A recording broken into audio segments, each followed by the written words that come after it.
নমস্কার নমস্কার নমস্কার নমস্কার নমস্কার আপনাদের সবাইকে সবাইকে সবাইকে নমস্কার জানাচ্ছে আপনাদের সৌমিত্র বসু। সবাইকে অজস্র শুভকামনা জানাচ্ছে, সবাইকে স্বাগত জানাচ্ছে আজকের এই শরণাগত অনুষ্ঠানে এবং সবাইকে শুভ সকাল জানাচ্ছে। শুভ হোক, শুভ হোক, সকলের শুভ হোক, সকলের ভালো হোক, মঙ্গল হোক, কল্যাণ হোক, ভালো হোক, সকলের ভালো হোক, সকলের ভালো হোক। আজকে নানান কারণে বিশেষ দিন, তার মধ্যে একটি দিন তো নিশ্চয়ই আমাদের পক্ষে শোকের দিন। ঠাকুর শ্রী রামকৃষ্ণ পরমহংসদেব, যিনি আমাদের এই শরণাগত অনুষ্ঠানটা ছেয়ে আছেন, তার কথা বলেছি একটা সময়, কথামৃত থেকে বলেছি। তার শিষ্য স্বামী বিবেকানন্দের কথা বলে চলেছি। তার কথা তো নানান প্রসঙ্গে আসে। তো সেই যে ঠাকুর শ্রী রামকৃষ্ণ পরমহংসদেব 1886 খ্রিস্টাব্দে আজকের তারিখেই দেহত্যাগ করেছিলেন। দেহত্যাগ করলেও তিনি আমাদের ত্যাগ করেননি, তার অনেক প্রমাণ আছে, নানানভাবে ছড়িয়ে আছে সেই সব প্রমাণ। কিন্তু তাকে প্রত্যক্ষভাবে দেখা, তার সান্নিধ্য পাওয়া, তাকে ছোঁয়া, তার সুযোগ থেকে মানুষ যারা তাকে চিনতেন তারা বঞ্চিত হয়েছেন আজকের তারিখে। আজকে শ্রী শ্রী লোকনাথ ব্রহ্মচারী বাবার শুভ আবির্ভাব ঘটেছিল। আজকে জন্মাষ্টমী, স্মার্ত ও গোস্বামী মতে শ্রীকৃষ্ণ জন্মাষ্টমী আজকে অর্ধরাত্রিতে পূজা ও বসুধারা। এবারে বেণীমাধবশীলের পঞ্জিকা অনুযায়ী আজকের দিনটার কথা বলি। আজকে 30শে শ্রাবণ 1432, ইংরেজির 16ই আগস্ট 2025 শনিবার। আজ অষ্টমী, কৃষ্ণপক্ষ। সূর্যোদয়ের সময় ভোর 5:16, সূর্যাস্তের সময় সন্ধে 6:07। নক্ষত্র ভরণী। আজকে জন্মে মেষ রাশি, ক্ষত্রিয় বর্ণ, মতান্তরে বৈশ্য বর্ণ, নরগণ। দিনের বেলা 8:25 গতে রাক্ষসগণ। দিনের বেলা 2টোর সময় বৃষ রাশি, বৈশ্য বর্ণ, মতান্তরে শূদ্রবর্ণ। আমাদের হোয়াটসঅ্যাপে চিঠি পাঠাবার নাম্বার 9831922927। চিঠির গোড়ায় অতি অবশ্যই SG লিখতে হবে। আর আপনাদের নিশ্চয়ই মনে থাকবে, সামনের বৃহস্পতিবারে আমাদের যে শরণাগত অনুষ্ঠান, আপনাদের চিঠি পড়া হবে এবং সেই চিঠির বিষয় হল স্বাধীনতা দিবসের দিনটা কেমন করে আমাদের কাটানো উচিত।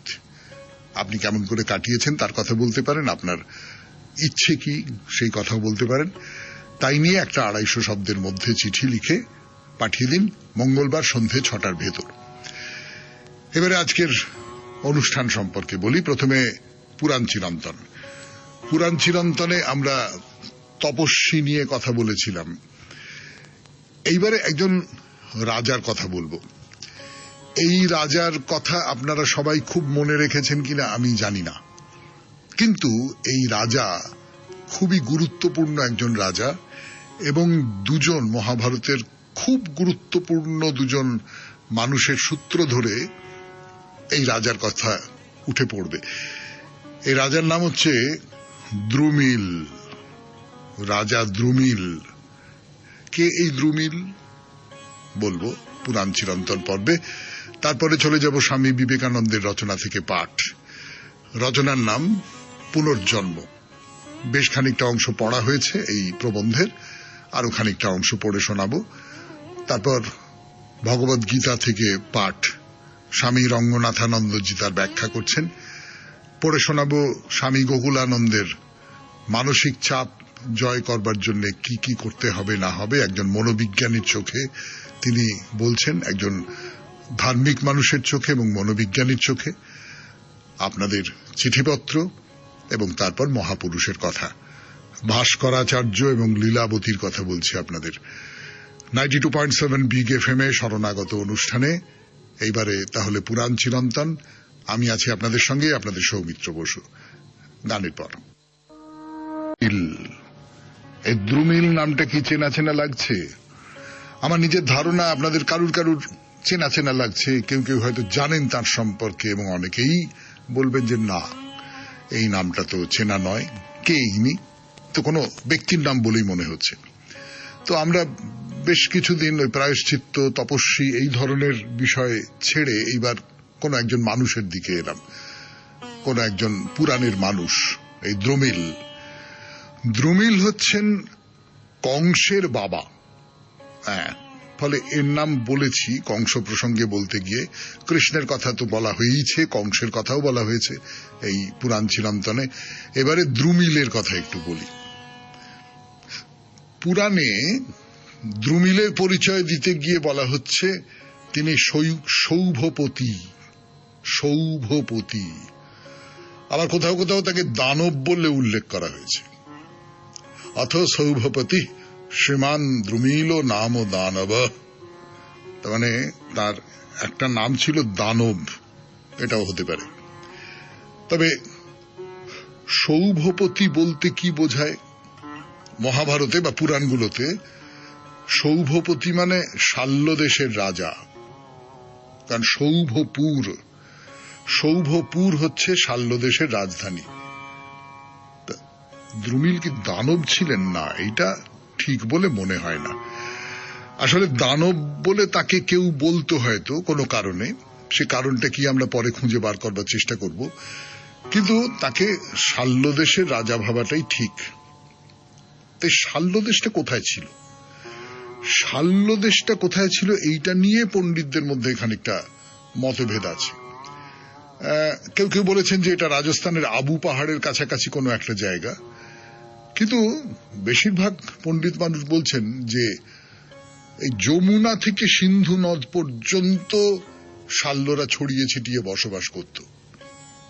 তো যাই হোক, এই যে শাল্যরাজ দ্রুমিল, তিনি ওই মথুরা সুরসেন অঞ্চলের কাছাকাছি বসবাস করতেন, সেখানকারই রাজা ছিলেন। শুনছেন পুরাণ চিরন্তন 92.7 বিগ FM এ শরণাগত অনুষ্ঠানে। আমি আছি আপনাদের সঙ্গে, আপনাদের সৌমিত্র বসু। ফিরে আসছি গানের পর। হচ্ছে যে এই যে দ্রুমিল কোথায় থাকতেন, এই সৌভপুর কোথায়, শাল্যদেশ কোথায়, এইটা নিয়ে একটু বেশি মাথা ঘামাচ্ছি এই অনুষ্ঠানে।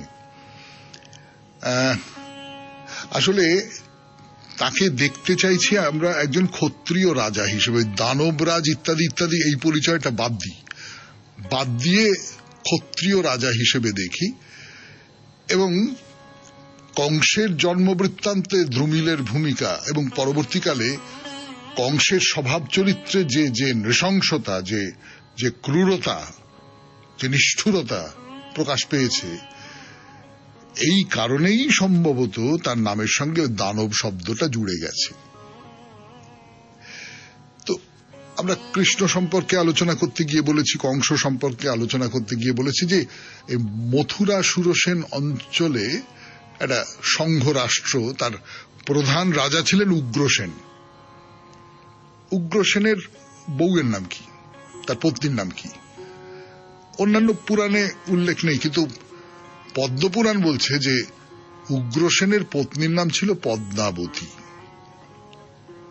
তো এই উগ্রসেনের যে স্ত্রী পদ্মাবতী, তিনি একসময় অন্যান্য যে সমস্ত অন্তঃপুরের মেয়েরা আছে তাদের নিয়ে রাজধানীর কাছাকাছি একটা পাহাড় এবং পাহাড়ের সঙ্গে লাগোয়া বন, অপূর্ব সুন্দর, সেই পাহাড়টার নাম হচ্ছে সুজামুন পাহাড়। এই সুজামুন পাহাড় এবং তার যে বনভূমি, সেইখানে ঘুরে বেড়াচ্ছেন, অপূর্ব সুন্দর। এবং যেটা হয় রাজবাড়িতে, সেখানেও অনেক জায়গা, বিরাট প্রাসাদ, সবটাই ঠিক আছে, কিন্তু সেও তো একটা অবরোধ। তো সেইখান থেকে বাইরে বেরিয়ে এসেছেন, বাইরে বেরিয়ে এসে মানে তখন তো আর রানী থাকে না, তখন তো ছুটোছুটি করে বেড়াচ্ছে, এমনি একটা মেয়ের মতন ছুটোছুটি করে বেড়াচ্ছে, এখানে যাচ্ছে ওখানে যাচ্ছে, একবার পাহাড়ে উঠছে, একবার নদীর তীর বেয়ে ছুটে যাচ্ছে। কখনো বাবা কি সুন্দর এইরকম হচ্ছে। তখন কি হলো সেটা আজকে থাক, পরের দিন বলবো। আজকে বরং একটু গান শুনি, গানের পর চলে যাই স্বামী বিবেকানন্দের রচনা থেকে পাঠ, এই পর্বে 92.7 বিগ FM এ। জন্ম 92.7 বিগ FM এ শরণাগত অনুষ্ঠান শুনছেন। আমি আছি আপনাদের সঙ্গে, আপনাদের সৌমিত্র বসু। স্বামী বিবেকানন্দের রচনা থেকে পাঠ, রচনার নাম পুনর্জন্ম। যতটা পড়েছিলাম তারপর থেকে এ পর্যন্ত আমরা এইটুকু জানিয়াছি যে যেখানেই আত্মাকে কেবল শরীরের চৈতন্যপ্রদ অংশবিশেষ না বলিয়া তাহার স্বাতন্ত্র্য স্বীকৃত হইতেছে এবং উহাকেই মানুষের প্রকৃত স্বরূপ বলা হইতেছে, সেখানেই ইহার পূর্বাস্তিত্ব সম্পর্কে বিশ্বাস অপরিহার্য রূপেই আসিয়া পড়িয়াছে। এবং আমরা ইহাও জানিয়াছি যে সকল জাতি আত্মার স্বাধীন পৃথক সত্তায় বিশ্বাস করিতেন, তাহারা প্রায়ই তাহাদের মৃতদেহ অগ্নিতে দগ্ধ করিয়া ওই বিশ্বাসের বাহ্য প্রমাণ দিয়া গিয়াছেন। যদিও আর্য জাতিদের মধ্যে প্রাচীন পারসিকগণ সেমিটিক প্রভাব হইতে মুক্ত থাকিয়াও মৃতদেহ সৎকারের একটি অদ্ভুত প্রথা আবিষ্কার করিয়াছিল, তথাপি যে নামে তাহারা তাহাদের টাওয়ার অব সাইলেন্সকে অভিহিত করে তাহা হইতেই জানা যায় উহা দহনার্থ দহ ধাতু হইতে নিষ্পন্ন হইয়াছে। সংক্ষেপে বলিতে গেলে যে সকল জাতি মানুষের স্বরূপ নির্ধারণে অধিক মনোযোগ দেয় নাই, তাহারা এই জড় দেহকে সর্বস্ব মনে করার ঊর্ধ্বে উঠিতে পারে নাই। এবং যদি বা কখনো অতীন্দ্রিয় জ্ঞানের আলোকে তাহারা ইন্দ্রিয়াতীত জগতের কিঞ্চিত আভাস পাইয়াছে, তথাপি তাহারা শুধু এই সিদ্ধান্তেই সন্তুষ্ট হইয়াছে যে সুদূর ভবিষ্যতে কোন প্রকারে এই দেহই অবিনশ্বর হইবে। অপরদিকে একটি জাতি ছিল যাহারা মানবকে মননশীল জীব রূপে গণ্য করিয়া তাহার স্বরূপ অনুসন্ধানে সমস্ত শক্তি নিয়োজিত করিয়াছিল। সেই আর্য হিন্দু জাতি শীঘ্রই দেখিতে পাইল এই দেহকে অতিক্রম করিয়া, এমনকি পিতৃপুরুষদের আকাঙ্ক্ষিত তেজময় দেহকে অতিক্রম করিয়া প্রকৃত মানব সত্তা বিরাজ করিতেছে। সেই মূল তত্ত্ব, সেই অবিভাজ্য স্বতন্ত্র সত্তাই নিজেকে এই দেহ দ্বারা আবৃত করে এবং জীর্ণ হইলে উহা ত্যাগ করে। সেই মূল তত্ত্বটি কোন সৃষ্ট পদার্থ? যদি সৃষ্ট বলিলে অভাব হইতে ভাবের সৃষ্টি বোঝায়, তাহা হইলে তাহার নিশ্চিত উত্তর না। এই আত্মা জন্ম মৃত্যুহীন, ইহা যৌগিক বা বিস্তৃত পদার্থ নয়, কিন্তু স্বাধীন ও পৃথক সত্তাবান। সেই হেতু তাহাকে উৎপন্নও করা যায় না, ধ্বংসও করা যায় না। ইহা কেবল বিভিন্ন অবস্থার মধ্য দিয়া পরিভ্রমণ করে। শুনলেন স্বামী বিবেকানন্দের রচনা থেকে পাঠ। 92.7 বিগ এফএম এ শরণাগত অনুষ্ঠান শুনছেন। আমি আছি আপনাদের সঙ্গে, আপনাদের সৌমিত্র বসু। ফিরে আসছি গানের পর। এবারে ভগবদ গীতা থেকে পাঠ শুনছেন। আমি আছি আপনাদের সঙ্গে, আপনাদের সৌমিত্র বসু। ভগবদ গীতা থেকে পাঠ স্বামী রঙ্গনাথানন্দজি এর অনুবাদ করেছেন এবং ব্যাখ্যা করছেন। আমি মূল শ্লোকটা পড়ে শোনাচ্ছি না, আপনাদের এর অনুবাদ ও ব্যাখ্যার অংশটাই বলছি। এর পটভূমিটা আপনারা সকলে জানেন। অর্জুন সমাগত যে কুরু পাণ্ডব, তাদের মাঝখানে দাঁড়িয়ে রয়েছেন কৃষ্ণকে নিয়ে তার রথে এবং বলছেন যে এরা সব আমার আত্মীয় পরিজন, এদের সঙ্গে আমায় যুদ্ধ করতে হবে, এদের সঙ্গে আমায় হত্যা করতে হবে, মরণপণ লড়াই করতে হবে। যুদ্ধ কত খারাপ, যুদ্ধ কত ধ্বংস ডেকে আনে, সর্বনাশ ডেকে আনে, এই সব কথাগুলো বলছেন অর্জুন। যুদ্ধের বিরুদ্ধে কথা বলছেন। আমরা যারা যুদ্ধের উপক্রম হলেই চিৎকার করতে থাকি যে হ্যাঁ যুদ্ধ হোক, যুদ্ধ হোক, যুদ্ধ হোক, খুব নিরাপদে থাকি আমরা। আমরা যুদ্ধক্ষেত্র থেকে বহু দূরে থাকি। আমরা জানি যে আমরা খুব নিরাপত্তার বলয়ের মধ্যে আছি, আমাদের এসে কেউ আক্রমণ করতে পারবে না। যারা মরছে তারা মরুক। কিন্তু যুদ্ধ একটা দেশের অর্থনৈতিক দিক থেকে এবং সামাজিক দিক থেকে ভয়ঙ্কর ক্ষতি করে দেয়। যারা জয়ী হয় তাদের ক্ষেত্রে ওই ক্ষতিটা করে দেয়। তো সেই সমস্ত কথা বলছেন অর্জুন। আমি যতটা গতদিন পড়ে শোনানো হয়েছিল তারপর থেকে একটু বলি। বলছেন যে সামাজিক শৃঙ্খল ভেঙে পড়লে কুল ও কুল ভঙ্গকারী উভয়েরই নরকে গতি হয়। তাদের পূর্বপুরুষগণ শ্রাদ্ধ তর্পণাদি ক্রিয়ায় নিবেদিত পিণ্ডত্বক থেকে বঞ্চিত হন। মৃত পিতৃপুরুষ ও অন্যান্যদের অন্ত্যেষ্টিক্রিয়া ও পরবর্তী অনুষ্ঠানাদিতে আমরা এইসব দানাদির মাধ্যমে তাদের প্রতি শ্রদ্ধা নিবেদন করি। একেই বলা হয় অন্ত্যেষ্টিক্রিয়া। প্রত্যেক সমাজেই এরকম কিছু অনুষ্ঠান হয়ে থাকে। ভারতীয় ঐতিহ্যে একেই বলা হয় শ্রাদ্ধ। যুদ্ধের ফলে এগুলি সম্পন্ন করা কঠিন হয়ে পড়লে সমাজ একেবারে বিভ্রান্ত হয়ে যায়। আর কি বলছেন? বলছেন কুলনাশের মতো দুষ্কর্মের জন্য সমাজ ধর্মে তথা কুলধর্মে, বর্ণ ধর্মে, জাতি ধর্মে বিভ্রান্তি সৃষ্টি হয়। ফলে কুলধর্মের ও বর্ণধর্মের উচ্ছেদ হয়। হে জনার্দন অর্থাৎ কৃষ্ণ, আমরা শুনেছি যেসব নরনারীর কুলে ধর্মানুষ্ঠান বন্ধ হয়ে গেছে তাদের নরকবাস অবশ্যম্ভাবী। হায়, আমরা রাজ্য সুখ ভোগের লোভে স্বজনবর্গকে বধের কাজে উদ্যোগী হয়ে মহা পাপ কর্মে প্রবৃত্ত হয়েছি।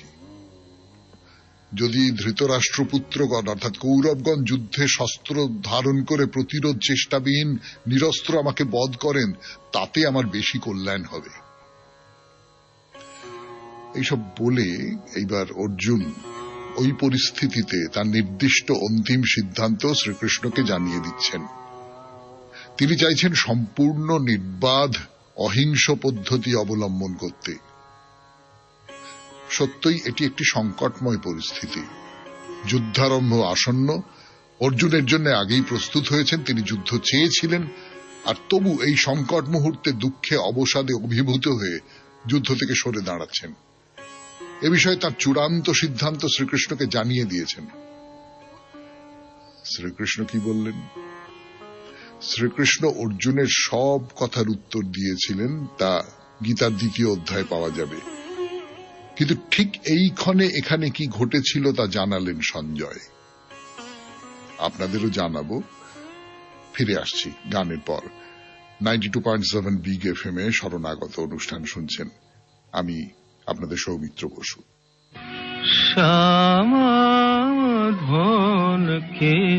92.7 বিগ এফএম এ শরণাগত অনুষ্ঠান শুনছেন। আমি আছি আপনাদের সঙ্গে, আপনাদের সৌমিত্র বসু। অর্জুনের এই যে বিষাদ, এর উত্তরে কৃষ্ণ কি বলছেন সঞ্জয় ধৃতরাষ্ট্রকে জানাচ্ছেন। সঞ্জয় বললেন, যুদ্ধক্ষেত্রের মধ্যে এই রকম কথা বলে অর্জুন ধনুর্বাণ ত্যাগ করে শোকাকুল চিত্তে রথে বসে পড়লেন। বিভ্রান্তি শোক দুঃখে প্রথম অধ্যায়ের পরিসমাপ্তি। এখানে যুদ্ধ আরম্ভ হতে যাচ্ছে, এই সংকটময় পরিস্থিতিতে যুদ্ধক্ষেত্রের মাঝে অর্জুনের একটি চিত্র এখানে তুলে ধরা হয়েছে। আমি যুদ্ধ করব না বলে তিনি সরে দাঁড়িয়ে দয়া, করুণা ও অহিংসার বেশ ভালো ভালো যুক্তি দিয়েছেন। অহিংসা সম্বন্ধে আমরা সাধারণত যা বুঝি, ওই যুক্তিগুলি তার থেকে অনেক উচ্চ স্তরের। অনেকে প্রশ্ন করেন, অর্জুন কি যুদ্ধক্ষেত্রে উপস্থিত অন্য সকলের চেয়ে উচ্চ মানের লোক ছিলেন না? তিনি অহিংসার কথা বলেছিলেন। অহিংসা পরম ধর্ম। এ বিষয়ে আলোচনা হবে 2য় অধ্যায়ে। কিন্তু শ্রীকৃষ্ণ বলবেন, অহিংসা সব ক্ষেত্রে সদ্গুণ নয়। অহিংসাকে বলবানের ধর্ম, সাহসীর ধর্ম, এক ইতিবাচক ধর্ম হতে হবে। গীতায় শ্রীকৃষ্ণ অর্জুনকে পরে এই রকম শিক্ষাই দেবেন। শ্রীকৃষ্ণ জানতে চাইলেন, এই কঠিন পরিস্থিতিতে তোমার উপর এই অবসাদ কোথা থেকে এলো? অর্জুনের স্নায়বিক বিপর্যয় ঘটে গেছে, তার শরীর কম্পমান, মন ঘূর্ণায়মান। এসব কি? যা শক্তির ওপর, নির্ভীকতার উপর অধিষ্ঠিত, তাই সদ্গুণ। অর্জুনের এই মনোভাব তার কোনো সদ্গুণ নয়। তার মানবীয় মনে কিছু একটা ঘটেছে, তার মন মোহগ্রস্ত হয়ে পড়েছে। অর্জুনের মতন একজন সাহসী নির্ভীক ব্যক্তি এখানে এই যুদ্ধক্ষেত্রে এক ভীরু কাপুরুষের মতো আচরণ করছে। শ্রীকৃষ্ণ অর্জুনের পরিস্থিতিকে এইভাবে দেখেছিলেন, তার প্রতি পূর্ণ সহানুভূতি দেখালেন, কিন্তু তার যুক্তি প্রত্যাখ্যান করলেন। এইভাবে প্রথম অধ্যায়ের ইতি করা হল। এই হল অর্জুন বিষাদ যোগ নামক প্রথম অধ্যায়ের সমাপ্তি। এখানে অর্জুনের বিষাদজনিত যোগ বেশ ভালোভাবেই চিত্রিত হয়েছে। এইবারে আমরা ভগবদ্গীতার 2য় অধ্যায়ে প্রবেশ করছি। সাংখ্য যোগ। সাংখ্য এবং যোগ, এই নিয়ে স্বামী রঙ্গনাথানন্দজির কথা। তিনি বলছেন, প্রথম অধ্যায়ের শেষ শ্লোকে আমরা অর্জুনকে সম্পূর্ণ অবসন্ন হয়ে রথে বসে পড়া অবস্থায় ফেলে এসেছিলাম। ওই শ্লোকের ভাষা এই পরিস্থিতির গূঢ় ব্যঞ্জনা খুব ভালোভাবেই প্রকাশ করেছে। ওই অধ্যায়ের নামই ছিল অর্জুন বিষাদ যোগ। এর শেষ শ্লোকে সঞ্জয় বলেছেন, এবমুক্ত্বার্জুন সংখ্যে রথোপস্থ উপাবিশত। যুদ্ধক্ষেত্রে এইসব কথা বলে অর্জুন রথে বসে পড়লেন, রথ মধ্যে একেবারে ডুবে গেলেন। সাধারণত যোদ্ধা দাঁড়িয়ে দাঁড়িয়ে যুদ্ধ করে, এই ছিল সেকালের রীতি। দাঁড়িয়ে যুদ্ধ হয়, বসে যাওয়ার অর্থ যুদ্ধ থেকে নিবৃত্তি।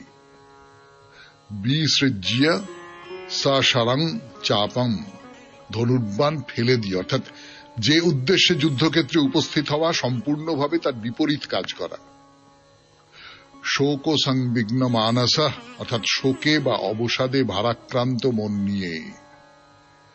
শেষ শ্লোক অনুযায়ী এই ছিল অর্জুনের মানসিক অবস্থা। শুনলেন ভগবদ গীতা থেকে পাঠ 92.7 বিগ এফএম এ শরণাগত অনুষ্ঠানে। এইবার স্বামী গোকুলানন্দজির রচনা থেকে পড়ে শোনাই। আমি আছি আপনাদের সঙ্গে, আপনাদের Soumitra Basu. 92.7 big FM 2.7 big FM এ শরণাগত অনুষ্ঠানে স্বামী গোকুলানন্দজির রচনা থেকে পড়ে শোনাচ্ছি মানসিক চাপ কিছু উদাহরণ। যতটা পড়েছিলাম তারপর থেকে পড়ি। সকালে ঘুম থেকে ওঠার সময়েই আমাদের সংকল্প করা উচিত, আজ সারাদিন আমি কথা বলবো ভদ্র মার্জিত নম্রভাবে, কথা বলবো শান্তিপ্রদায়ী ভাষায়। যদি আমরা চিৎকার করে আদেশ করি আমাদের চারিপাশে থাকা অধীনস্থদের, বুঝতে হবে দিনটা আজ মোটেই ভালো নয়।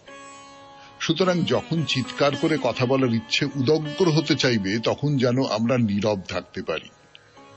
এই শিক্ষাই আয়ত্ত করা চাই আমাদের। ডাক্তার, মনোবিজ্ঞানী এবং আরো অনেকেই তো বলেছেন যে নীরবতা সুস্থ হওয়ার এবং সুস্থ থাকার অন্যতম একটি পথ। আমাদের মনে রাখতে হবে কঠোর পরিশ্রমে আমাদের শক্তি নিঃশেষ হয় না, শক্তি নিঃশেষ হয় আবেগের উন্মাদনায় আর অনর্থক উত্তেজনায়। উদাহরণ দিয়ে বলি, এক বক্তা ছিলেন যাকে বিভিন্ন জায়গা থেকে প্রায়ই বক্তৃতা দেওয়ার জন্য আমন্ত্রণ জানানো হতো। তিনি যেতেন সেখানে, বক্তৃতা দিয়ে আসতেন। 30 বছর ধরে এই কাজ করেছেন তিনি, অথচ কেউ তাকে কখনো ক্লান্ত দেখেনি। শান্ত সৌম্য ভাব সবসময় অটুট তার। অন্তরের অন্তঃস্থল পর্যন্ত তার ব্যক্তিত্ব ছিল সুসংহত। যখন তাকে প্রশ্ন করা হলো এই সুসংহত ব্যক্তিত্বের রহস্যটা কোথায়, তিনি উত্তর করলেন, ঈশ্বরে আমার পরিপূর্ণ বিশ্বাস। নিজেকে পুরোপুরি সঁপে দিয়েছি যে তারই পাদপদ্মে। আর সেই সঙ্গে আরো জেনে রাখুন, ভদ্রলোক যখনই একটু সময় পেতেন শুধু নিজের জন্য ডুবে যেতেন শান্ত নীরব ধ্যানের মধ্যে। সুতরাং সঠিক ধর্ম বা ঠিক ধর্মাচরণ আমাদের অতি অবশ্যই উপকার করে। একজন খাঁটি ধার্মিক ব্যক্তি তো তিনি, যিনি সুসংগঠিত, যিনি অকারণে আপন শক্তি অপচয় করেন না, জীবনের উচ্চতর মাত্রাগুলি সম্পর্কে ধারণাহীন কোন ব্যক্তির চেয়ে যিনি অনেক সহজে পরিস্থিতি সামাল দিতে পারেন। গভীর ধর্মীয় জীবনযাপন করেন যে ব্যক্তি, তিনি জানেন কিছু অর্থহীন কারণে অন্তরস্থ শক্তির অপচয় কি করে বন্ধ করতে হয়। তার অন্তঃশক্তি এত বেশি অটুট থাকে যে বিন্দুমাত্র আহত, ক্ষতিগ্রস্ত বা বিচলিত না হয়ে যে কোনো সংঘাতময় পরিস্থিতির মোকাবিলা করতে পারেন তিনি। রামকৃষ্ণ সংঘের অন্যতম সংঘগুরু পরম পূজ্যপাদ স্বামী মাধবানন্দজি, যিনি একসময় আমেরিকার সান ফ্রান্সিসকোতেও ছিলেন, তারই জীবনের একটা ঘটনার কথা আমার মনে পড়ছে। শ্রী শ্রী মার সাক্ষাৎ সন্তান ছিলেন তিনি। যখন আমি বেলুড় বিদ্যা মন্দিরে ছিলাম তখন খুব কাছ থেকে তাকে নিয়মিত দেখার সৌভাগ্য আমার হয়েছিল। তার অলোক সামান্য জীবনের যে ব্যাপারটি আমার মনে সবচেয়ে দাগ কেটেছিল তা হল রামকৃষ্ণ মঠ ও মিশনের মতো এত বড় একটি সংগঠনের প্রধান হিসেবে তার তো ব্যস্ততার সীমা ছিল না, কিন্তু তৎসত্ত্বেও তিনি এক অত্যন্ত সুসংগঠিত জীবনযাপন করতেন। নিয়মিত তিনি ঘরের দরজা বন্ধ করে দিয়ে নির্দিষ্ট সময় ধরে অধ্যাত্ম তপস্যায় মগ্ন থাকতেন। তা একবার যখন তিনি ঘরের মধ্যে তপস্যামগ্ন, সেই সময় কিছু জরুরি কাগজপত্রে তক্ষুনি তার স্বাক্ষরের প্রয়োজন হয়ে পড়ল। কিন্তু তার সেবকেরা তো এ সময় তাকে বিরক্ত করতে দ্বিধাগ্রস্ত। স্বাক্ষর করা স্থগিত রইল সেই সময়টুকুর জন্য। পরে যখন মহারাজ এ সম্পর্কে জানতে পারলেন, তিনি বললেন, তোমাদের উচিত ছিল আমাকে ডাকা। কাজটাও তো আমার উপাসনারই একটি অঙ্গ। এই বিলম্বের জন্য ঠাকুরের কাজেরই তো ক্ষতি হলো। শুনলেন স্বামী গোকুলানন্দজির রচনা থেকে পাঠ 92.7 বিগ এফএম এ শরণাগত অনুষ্ঠানে। এখন গানের পর আপনাদের চিঠিপত্র। ফিরে আসছি, আমি আপনাদের সৌমিত্র বসু। চিত্র 92.7 বিগ এফএম এ শরণাগত অনুষ্ঠানে। চিঠি লিখেছেন শ্রাবণী ভট্টাচার্য, কলেজ স্ট্রিট, কলকাতা থেকে। বিষয়ে রামায়ণের প্রিয় চরিত্র। পড়ে শোনাই আপনাদের। রামায়ণের কোন চরিত্র প্রিয় আমি কোনোদিন ভেবে দেখিনি। মনে হয় আদর্শের দিক থেকে সবাই তার জায়গায় ঠিক। তবুও লিখব বলে ভেবে দেখলাম, সীতার অনুরোধে সোনার হরিণ খুঁজতে বেরিয়েছিলেন রাম। রাম সোনার হরিণ খুঁজে পেলেন না, পেলেন মারীচের ছলনা। তখন তিনি মারীচকে আহত করলেন। মারীচ তখন রামের গলা নকল করে লক্ষণের নাম বারবার চিৎকার করে ডাকার ফলে বিভ্রান্ত হয়ে পরে সীতা, তিনি তখন রামের জন্য দুশ্চিন্তা করে লক্ষণকে দাদার খোঁজে যেতে নির্দেশ করেন। লক্ষণ কুটির থেকে বের হতেই রাবণ ছলনা করে সীতাকে অপহরণ করলে কুটির খালি পড়ে থাকে। এদিকে রাম লক্ষণ মারীচের ছলনায় বিভ্রান্ত হয়ে ফিরলে সীতাকে দেখতে না পেয়ে চিন্তিত হলে জটায়ু সীতাকে রাবণ যে হরণ করে নিয়ে গেছেন সেই খবর দেন। জটায়ু সীতা অপহরণের সময় রাবণের সাথে অসম যুদ্ধে সামিল হয়ে আহত হয়ে পড়েন খুব ভয়ানকভাবে। রাম লক্ষণ ফিরে এলে জটায়ু তাদের সব বৃত্তান্ত খুলে বলেন। জটায়ু যেভাবে সীতাহরণের সময় রাবণকে বাধা দিয়েছিলেন তাতে রাবণের সঙ্গে সংঘাতের ফলে অস্ত্রাঘাতে জটায়ুর মৃত্যু হয়। সীতা অপহরণ হচ্ছে দেখে জটায়ু তার নিজের জীবনের কথা না ভেবে দুষ্টকে দমনের ইচ্ছে জেগে ওঠে। নিজের প্রাণের মায়াও ত্যাগ করে যেভাবে জটায়ু আত্মবলিদান করেন, এই রকম কাজের কোনো তুলনা হয় না। আরো একজন হলেন সম্পাতি, যিনি রাবণের সাথে তিনিও যুদ্ধ করেন সীতাকে উদ্ধার করবার জন্য, কিন্তু তিনিও ব্যর্থ হয়ে অপেক্ষা করতে থাকেন রামের জন্য। রাবণ যে সীতাকে নিয়ে পালিয়েছেন এই সম্বন্ধে রাম ও লক্ষণকে এই জরুরি খবর দিয়ে নিশ্চিন্ত করেন সম্পাতি। এই দুই অনাত্মীয় বন্ধুর প্রতি কৃতজ্ঞতা জানানোর কোনো ভাষা নেই। এরাই আমার চোখে প্রিয় চরিত্র। আপনাকে আমার প্রণাম জানাই আর সকলের জন্য শুভেচ্ছা জানাই। Shraboni Bhattacharya, College Street, Kolkata. বাহ বাহ, এই একটা কথাই বলতে ইচ্ছে করছে, বাহ, খুব ভালো। খুব ভালো এই কারণে যে শ্রাবণী একেবারেই অন্য দিক থেকে দেখেছেন। মানে রামায়ণের প্রিয় চরিত্র বলতে জটায়ু আর সম্পাতির কথা কেউ বলবেন, এইটা প্রায় কল্পনাই করা যায় না। যদিও দুজনে খুবই, যেটা শ্রাবণী লিখেছেন যে খুবই গুরুত্বপূর্ণ কাজ করেছেন রামায়ণে, খুবই মহৎ আদর্শের প্রকাশ রেখেছেন তিনি। কিন্তু তবুও আমরা এই দুটি চরিত্রকে খানিকটা পার্শ্ব চরিত্র হিসেবেই রেখে দিই, খুব মনে রাখি না। কিন্তু শ্রাবণী এদের যোগ্য মর্যাদা দিয়েছেন, তার জন্য আপনাকে অসংখ্য ধন্যবাদ। এবারে বলি পরের দিনের চিঠিটি কে লিখেছেন। পরের দিনের চিঠিটিও রামায়ণের প্রিয় চরিত্র নিয়ে। লিখেছেন সত্যহরি ভট্টাচার্য, উত্তর বাগসাড়া, সাঁতরাগাছি, হাওড়া থেকে। এইবারে গানের পর মহাপুরুষের কথা, ভাস্করাচার্যের কথা। 92.7 বিগ এফএম এ শরণাগত অনুষ্ঠানে ফিরে আসছি আমি আপনাদের সৌমিত্র বসু।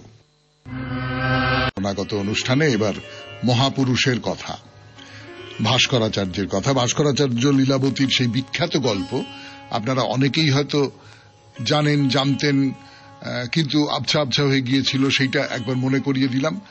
ভাস্করাচার্যকে নিয়ে এই যে কিংবদন্তি বলবো, ইতিহাস খুব সমর্থন করে কিনা আমি জানি না, তার কথা শুনলেন। এইবার ভাস্করাচার্যের একটা পরিচয় দিই আপনাদের। তিনি দক্ষিণ ভারতের মানুষ। দক্ষিণ ভারতের বিজ্জবীড় গ্রামে তার জন্ম হয়েছিল। আজ থেকে অনেক বছর আগে, মানে সম্ভবত 1114 খ্রিস্টাব্দে। তার মানে হিসেব করে দেখুন, এটা 2025। 1114 খ্রিস্টাব্দে ভাস্করাচার্যের জন্ম হয়েছিল।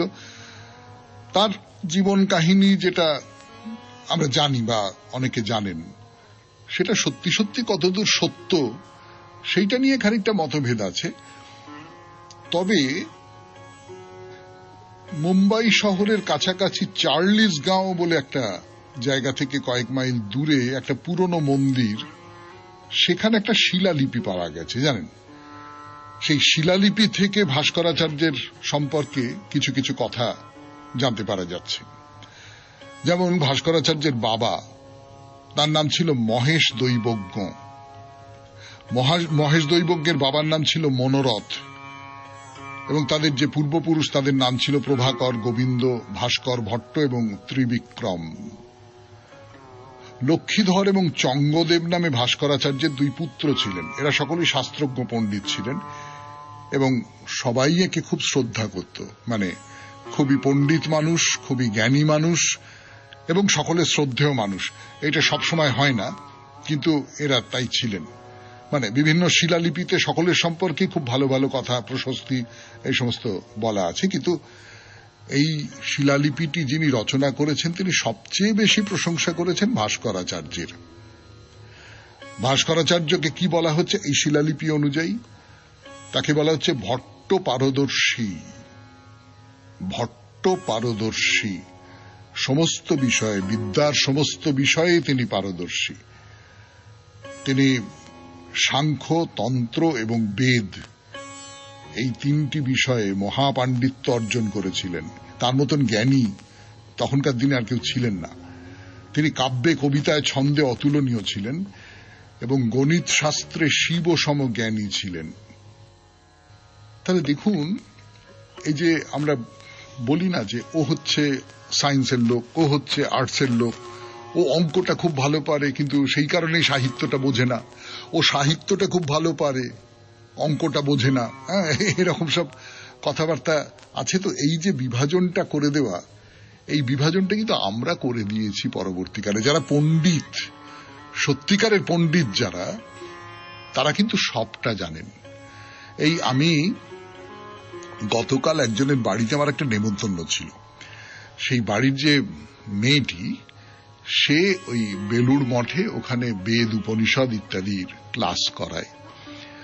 তো সে আমাকে বলছিল যে যারা ক্লাস করান কল্পনা করতে পারবেন না কি পরিমাণ পড়াশোনা, কি পরিমাণ জ্ঞান তাদের, মানে কল্পনা করা যায় না আর কি। এবং তারা সকলেই প্রায় কিন্তু বিজ্ঞানের জগতের লোক, ফিজিক্সের জগতের লোক। এবং ফিজিক্সের সঙ্গে এই যে উপনিষদ, বেদ বা গীতা, এদের যে কি ঘনিষ্ঠ সম্পর্ক সেইটা কত সহজভাবে বলতে পারেন। সহজভাবে বলতে পারেন তার কারণ নিজেরা তো ওইটাকে একদম হাতের মুঠোর মধ্যে নিয়ে নিয়েছেন। তো এই বেলুড় মঠের যারা এই সমস্ত সাধু, তারা বিদ্বান হিসেবে, পণ্ডিত হিসেবে আমাদের সমাজে খুব সম্মানিত। ফলে এই ভাস্করাচার্যর ঐতিহ্যই তারা বহন করছেন, যিনি একই সঙ্গে তন্ত্র, বেদ, সাংখ্য, সেই সঙ্গে সঙ্গে অঙ্ক, এই সব ব্যাপারে একই সঙ্গে তার গভীর পাণ্ডিত্য। শুনছেন ভাস্করাচার্যের কথা 92.7 বিগ এফএম এ শরণাগত অনুষ্ঠানে। ফিরে আসছি, একটু গান শুনে নি। আলোর পর জানি ভাস্করাচার্য সম্পর্কে এই যে শিলালিপিতে যে সমস্ত কথাগুলো বলা হচ্ছে, আপনারা একটু মনে মনে উসখুস করছেন, এর মধ্যে লীলাবতীর কথা নেই? লীলাবতীর কোনো কথা নেই। ফলে সত্যি সত্যি লীলাবতী ছিলেন কিনা, ভাস্করাচার্যের দুই পুত্রের কথা বলা আছে কিন্তু কন্যার কথা বলা নেই, তাই না? এই লীলাবতীর ব্যাপারটা এটা কি কিংবদন্তি গল্প নাকি সত্যি সত্যি, এইটা নিয়ে তো একটা মতভেদ আছে। অনেকে মনে করেছেন যে হ্যাঁ, লীলাবতী ভাস্করাচার্যের কন্যা ছিলেন, খুবই বিদুষী কন্যা ছিলেন। এই লীলাবতী বলে যে অংশটির কথা বলেছিলাম আপনাদের ভাস্করাচার্যের গ্রন্থে, সেটি লীলাবতীরই রচনা। এবং ভাস্করাচার্য তার সিদ্ধান্ত শিরোমণি গ্রন্থটি কন্যা লীলাবতীকেই উৎসর্গ করেছিলেন। এটা একটা মত। আবার কেউ কেউ মনে করেন যে না না না না, লীলাবতী ওই সমস্ত বাজে কথা, ওই সমস্ত কোনো কিছুই ছিল না। ওইটা একটা গল্প তৈরি করা হয়েছিল, ভাস্করাচার্যকে মহিমান্বিত করে তোলবার জন্য মিথ তৈরি করা হয়েছিল। এবং এইটা তৈরি করা হয় বড় বড় মানুষদের ক্ষেত্রে, এইরকম সব নানান রকম মিথ, নানান রকম কাল্পনিক সব তাদের মহান করে তোলবার জন্য করা হয়। এই শঙ্করাচার্য সম্পর্কেও আমরা দেখেছি। আমার মনে পড়ে যে একটি চিঠিতে সল্টলেক থেকে সঞ্জয় ঘোষ আমাদের বলে দিয়েছিলেন যে এই এই জায়গাগুলোয় বেশ খানিকটা অতিকথন করা আছে শঙ্করাচার্য সম্পর্কে। আমরা জানি এগুলো করে দেওয়া হয়। মহৎ যারা মানুষ, বড় বিখ্যাত মানুষ, তাদের ঘিরে এরকম সব তৈরি হয়। তো এই যে লীলাবতী বলে কোনো নারীর অস্তিত্ব নেই, এর পক্ষে যারা কথা বলছেন তারা বলেন যে এই বইয়ের বিভিন্ন শ্লোকে কোথাও সখে, বালে, কোথাও বা প্রিয়ে, চঞ্চলা এই সমস্ত বলে সম্বোধন করা আছে। মানে কাউকে একটা উদ্দেশ্য করে যেন এগুলো বোঝানো হচ্ছে। কিন্তু কন্যা যদি হবে, কন্যাকে প্রিয়ে বলে সম্বোধন করবে, বা সখে বলে সম্বোধন করবে, বা চঞ্চলা বলে সম্বোধন, ফলে মনে হয় যে না, লীলাবতীর ব্যাপারটা বানানো গল্প, লীলাবতীর ব্যাপারটা ঠিক নয়। আবার এটা হতে পারে যে ভাস্করাচার্য জ্ঞানের অধিষ্ঠাত্রী দেবী সরস্বতীকে নানান নামে সম্বোধন করে নিজের মনের ভাব প্রকাশ করেছেন। তখনকার দিনে তো এইরকম করা হতো না। লীলাবতী সম্পর্কে নানান রকমের বিতর্ক আছে, সত্যি সত্যি তিনি ছিলেন কি ছিলেন না সে তো আছে, কিন্তু মূল যে তার অঙ্কের বইটা, সেইটা কিন্তু কোন রকমের, মানে সেইটার আজকালকার ভাষায় বা অনেকদিন আগেকার ভাষাতে এইটা নিয়ে কোনো কথা হবে না। বইটা নিয়ে কোনো কথা হবে না। তো বইটায় কি কি আছে না আছে সেটা আজকে আর বলবো না, বলবো আগামী শনিবার 92.7 বিগ FM এ শরণাগত অনুষ্ঠানে মহাপুরুষের কথা এই পর্বে। আজকের মতো তাহলে মহাপুরুষের কথা এখানেই শেষ করি। মনে করিয়ে দিই, আগামী বৃহস্পতিবারে আপনাদের চিঠিপত্রের বিষয় হল স্বাধীনতা দিবসের দিন সকাল থেকে কি করা উচিত।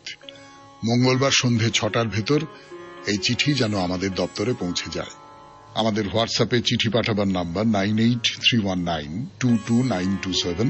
চিঠির গোড়ায় অতি অবশ্যই SG লিখতে হবে। আর কি, সবাই খুব ভালো থাকবেন, আনন্দে থাকবেন। নমস্কার নমস্কার নমস্কার নমস্কার নমস্কার নমস্কার। আপনার সবাইকে সবাইকে সবাইকে নমস্কার জানাচ্ছে আপনাদের সৌমিত্র বসু।